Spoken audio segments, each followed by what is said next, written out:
السلام علیکم ورحمۃ اللہ وبرکاتہ۔ ہلاکو خان جو کہ منگول سلطنت کا بانی تھا اور چنگیز خان کا وہ پوتا تھا جس نے چنگیز خان کے بعد دنیا کی تاریخ میں ظالم اور سفاک ترین حکمرانوں میں اپنا نام پیدا کیا۔ جب ہلاکو خان نے بغداد کو فتح کیا تو ہلاکو خان نے شہر کے باہر ڈیرا ڈالا اور پورے شہر کے ارد گرد گھومنے لگا۔ روایات میں ملتا ہے کہ ہلاکو خان نے اس لوٹ مار اور اس جنگ میں تقریباً 4 لاکھ مسلمانوں کا قتل عام کیا اور پورے شہر میں بری طرح لوٹ لیا۔ قدیم مسجدوں، محلات، کتب خانوں کو مسمار کر دیا اور حتیٰ کہ یہ بھی خبر ملی کہ ہلاکو خان نے جتنے بھی کتب خانے تھے ان کو دریاؤں میں بہا دیا۔ اور یہ بھی روایات میں ملتا ہے کہ ان کی اتنی زیادہ تعداد تھی کہ کئی دن تک دریا کا پانی ان کتابوں پر لکھی ہوئی سیاہی کی وجہ سے سیاہ رہا تھا۔ اس بات سے اندازہ لگایا جا سکتا ہے کہ ہلاکو خان نے کتنی زیادہ کتب خانوں کو مسمار کیا لیکن شہر کے اندر داخل نہ ہوا۔ آپ کے سپاہی بڑے حیران تھے۔ بہت سارے کمانڈروں نے آپ سے سوال پوچھنے کی پوری کوشش کی لیکن اتنی ہمت نہ ہوئی کہ وہ ہلاکو خان سے یہ سوال پوچھ سکے کہ آپ ابھی تک شہر کے اندر داخل کیوں نہ ہوئے۔ لیکن ہلاکو خان کو کوئی عام انسان نہیں تھا۔ جتنا وہ ظالم اور طاقتور تھا اتنا ہی وہ عقل مند انسان تھا۔ وہ سمجھ گیا کہ میرے کمانڈر مجھ سے کیا سوال پوچھنا چاہتے ہیں۔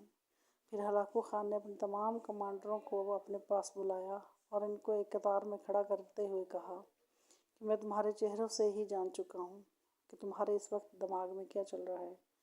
پھر ہلاکو خان نے کہا کہ میں جانتا ہوں کہ تم یہ سوال پوچھنا چاہتے ہو کہ میں ابھی تک بغداد شہر کو فتح کرنے کے بعد داخل کیوں نہیں ہوا۔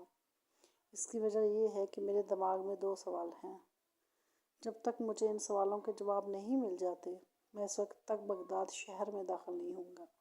کمانڈروں نے عرض کیا، حضور آپ بتائیں آپ کے کون سے سوال ہیں؟ تو ہلاکو خان نے کہا کہ تم بغداد شہر میں چلے جاؤ اور بغداد شہر کے سب بڑے عالم کو بلا کر میرے پاس لاؤ اور اسے حکم دے کہ وہ مجھ سے ملاقات کرے۔ ہلاکو خان نے کہا، مسلمانوں کے دین کے سربراہ عالم ہوتے ہیں اس لیے وہ میرے سوالوں کا جواب دے سکیں گے۔ جب کمانڈروں نے یہ پیغام بغداد شہر میں پہنچایا تو کوئی بھی ایسا عالم نظر نہ آیا جو ہلاکو خان سے ملاقات کرنا چاہے، کیونکہ ہلاکو خان ایک ایسا انسان تھا جس کے ساتھ سب ایک عالم بات کرنا پسند نہیں کرتا تھا۔ جب یہ خبر پورے بغداد شہر میں پھیلی تو ایک مدرسے کا استاد قادحان نے پیغام بھجوایا کہ میں ہلاکو خان سے ملاقات کرنا چاہتا ہوں۔ قادحان ایک مدرسے میں بچوں کو پڑھاتا اور امامت بھی کرتا تھا۔ دوسرے دن کی صبح قادحان ہلاکو خان کے پاس پہنچا جہاں ہلاکو خان نے اپنا ڈیرا ڈال رکھا تھا۔ قادحان نے پیغام بھجوایا کہ جا کر اپنے خان کو بتاؤ کہ ایک استاد جو کہ بغداد شہر کے مدرسے میں بچوں کو پڑھاتا ہے وہ آپ سے ملنے کے لیے آیا ہے۔ اور حیرانگی کی بات یہ تھی کہ کیونکہ قادحان ساتھ میں ایک اونٹ، ایک بکرا اور ایک مرغا بھی لے کر گیا۔ ہلاکو خان نے کہا کہ اس کو اندر آنے دیجیے۔ جب قادحان اندر گیا تو ہلاکو خان نے اس کو سر سے پیر تک دیکھا اور کہا، تو وہ آدمی ہو جو مجھ سے ملنا چاہتے ہو؟ ہلاکو خان سے کہا کہ تم مجھ سے بڑی چیز سے ملنا چاہتے ہو؟ اگر یہی تمہاری خواہش ہے تو باہر ایک اونٹ کھڑا ہے، تم اس سے ملاقات کر سکتے ہو۔ اگر تم داڑھی والے سے ملنا چاہتے ہو تو باہر ایک بکرا کھڑا ہے، تم بکرے سے بھی ملاقات کر سکتے ہو۔ پھر قادحان نے کہا کہ ہلاکو خان سے کہا، اگر تم اونچی آواز والے سے بات کرنا چاہتے ہو تو باہر ایک مرغا بھی کھڑا ہے، تم اس سے بھی بات کر سکتے ہو۔ یہ سن کر ہلاکو خان بڑا حیران ہوا کہ یہ نوجوان کوئی عام انسان نہیں بلکہ بہت عقل مند انسان ہے اور یہ میرے سوالوں کے جواب دے سکتا ہے۔ ہلاکو خان کو اس کا انداز بیاں بہت پسند آیا۔ ہلاکو خان نے اس سے پوچھا، میرے 2 سوالوں کے جواب ہیں، کیا تم مجھے بتا سکتے ہو؟ کیا تم میرے ان دوست والوں کے جواب دے سکتے ہو؟ قادحان مسکرانے لگا اور کہا، ہلاکو خان، اس دنیا میں کوئی بھی سوال پیدا ہونے سے پہلے اس کا جواب بنتا ہے، پھر ہی وہ سوال تاریخ میں لکھا جاتا ہے۔ بتاؤ تمہارا کون سا سوال ہے، میں اس کا جواب ضرور دوں گا۔ ہلاکو خان قادحان کے انداز گفتگو کو دیکھ کر بڑا حیران ہوا کہ مسلمانوں کے ایک عام عالم میں اتنی جرأت اور اتنی ہمت ہے کہ وہ ہلاکو خان کے سامنے سینہ تان کے اتنی دلیری سے بات کر رہا ہے۔ ہلاکو خان کو اس کا انداز گفتگو بڑا پسند آیا، کیونکہ ہلاکو خان وہ انسان تھا جس کے سامنے بڑے بڑے امیر، بڑے بڑے کمانڈر، بڑے بڑے بادشاہ بھی جھک کر بات کرتے تھے۔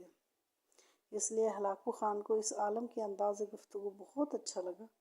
ہلاکو خان نے اس سے پہلا سوال کیا اور کہا، بتاؤ ایسی کون سی چیز ہے جو مجھے یہاں یعنی بغداد شہر میں لے آئی؟ یہ سن کر قادیان مسکرانے لگا اور کہا، کوئی مسلمانوں کو اللہ تعالیٰ کی طرف سے دی گئی نعمتوں کا شکریہ ادا نہ کرنے، آپس میں لڑنے، دولت کا حسد، عہدوں کے منصب کی لالچ نے تمہیں یہاں آنے کی اجازت دی ہے۔ اگر مسلمان آپس میں لڑنے کی بجائے اسلام کی خاطر لڑتے تو آج تم جیسے ظالم حکمرانوں کا خاتمہ ہو چکا ہوتا۔ اگر مسلمان آپس میں عہدے کے منصب پر لڑنے کی بجائے ایک اچھا حکمران بٹھاتے تو آج تم جیسے حکمرانوں کا یہاں وجود نظر نہ آتا۔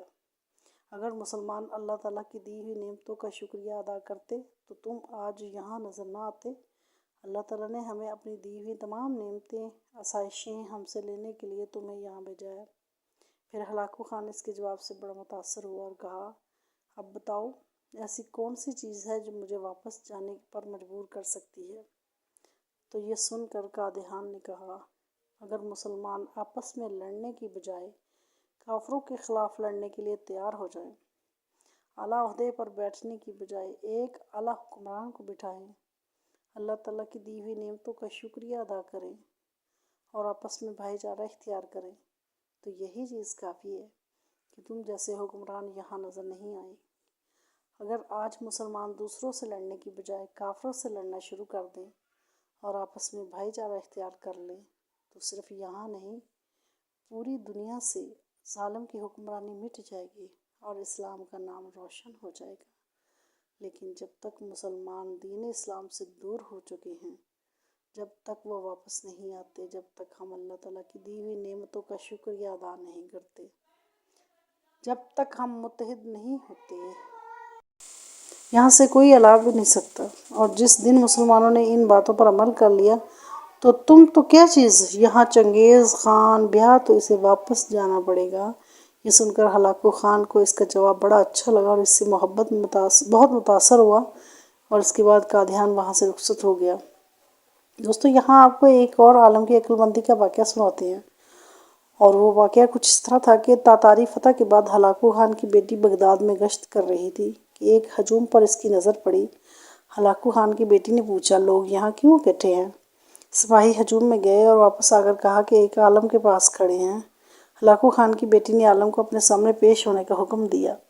عالم کو تاتاری شہزادی کے سامنے لا حاضر کیا گیا۔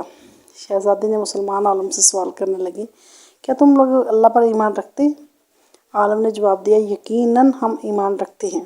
شہزادی نے کہا، کیا تمہارا ایمان نہیں کہ اللہ جیسے چاہے غالب کرتا ہے؟ عالم نے کہا، یقیناً اس پر ایمان ہے۔ شہزادی نے طنزیہ لہجے میں کہا، تو کیا اللہ نے آج ہمیں تم لوگوں پر غالب نہیں کر دیا؟ عالم نے سنجیدگی سے جواب دیا، یقیناً کر دیا ہے۔ شہزادی نے کہا، تو کیا یہ اس بات کی دلیل نہیں کہ خدا ہمیں تم سے زیادہ چاہتا ہے؟ عالم نے مسکراتے ہوئے جواب دیا، نہیں شہزادی نہیں۔ شہزادی نے غصے سے کہا، کیسے؟ عالم نے کہا، تم نے کبھی چرواہے کو دیکھا ہے؟ شہزادی، یقیناً ہاں، میں نے دیکھا ہے۔ عالم نے کہا، کیا اس ریوڑ کے پیچھے چرواہے نے اب اسے اپنے کچھ کتے بھی رکھ کر چھوڑے ہوتے ہیں؟ شہزادی نے جواب دیا، ہاں، رکھے ہوتے ہیں۔ عالم نے کہا، اچھا، تو اگر کچھ بھیڑیں چرواہے کو چھوڑ کر کسی طرف کو نکل کھڑی ہیں اور چرواہے کے ساتھ چلنے کو تیار ہی نہ ہوں، چرواہا کیا کرتا ہے؟ شہزادی نے کہا کہ وہ ان کے پیچھے اپنے کتے دوڑاتا ہے تاکہ ان کو واپس اس کی کمان میں لے آئیں۔ عالم نے کہا، وہ کتے کب تک ان بھیڑوں کے پیچھے رہتے ہیں؟ شہزادی نے کہا، جب تک وہ فرار رہیں اور چرواہے کے اقتدار میں واپس نہ آ جائیں۔ عالم نے مسکراتے ہوئے کہا، تو آپ تتاری لوگ زمین پر ہم مسلمانوں کے حق میں خدا کے چھوڑے ہوئے وہ کتے ہیں۔ جب تک ہم خدا کے در سے بھاگ کے رہیں گے اور اس کی اطاعت اور اس کی در پر نہیں آ جائیں گے، تب تک خدا تمہیں ہمارے پیچھے دوڑائے رکھے گا۔ تب تک ہمارا امن چین تم ہم پر حرام کیے رکھو گے۔ ہاں، جب ہم خدا کے در پر واپس آ جائیں گے، اسی دن تمہارا کام ختم ہو جائے گا۔ دوستو مسلمان عالم کے اس جواب میں آج ہمارے لیے غور و فکر کے لیے بغور کچھ پوشیدہ ہے۔ میری ویڈیو لائک کریں، شیئر کریں، اگر پسند آئے تو سبسکرائب بھی کریں میرا چینل۔ Thank you.